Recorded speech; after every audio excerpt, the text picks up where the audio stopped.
मौला भारत से कश्मीर आजाद कर, ये बहिश्ते ज़मीं फिर से आबाद कर, अपने मज़लूम बंदों की इमदाद कर, टूटे जंजीर से याद बर्बाद कर, 400 शाम गम को बको करबला।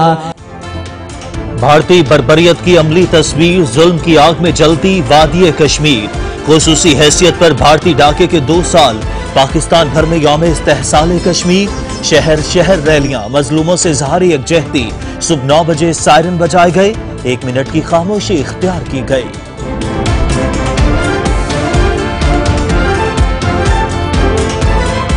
उसे इज़हार यकजहती के लिए यौम इस्तेहसाल कश्मीर के मौके पर मुल्क भर में रैलियां निकाली गईं।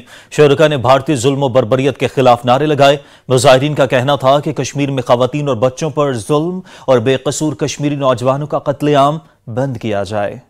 हर की तरह झेलम में भी ज़िले इंतजामिया की जानिब से रैली निकाली गई। रैली के शुरका ने कश्मीरी भाइयों से इज़हार यकजहती के लिए नारे लगाए। रैली के शुरका का कहना था कि नरेंद्र मोदी की कश्मीरी भाइयों को अजियत पहुंचाने के लिए लगाए गए जबरी लॉकडाउन की भरपूर मजम्मत करते हैं। मुजाहिरीन ने मुतालबा किया कि अक़वाम मुत्तहिदा और इंसानी हकूक़ के अलंबरदार नोटिस लेकर कश्मीर की आज़ादी के लिए अपना किरदार अदा करें।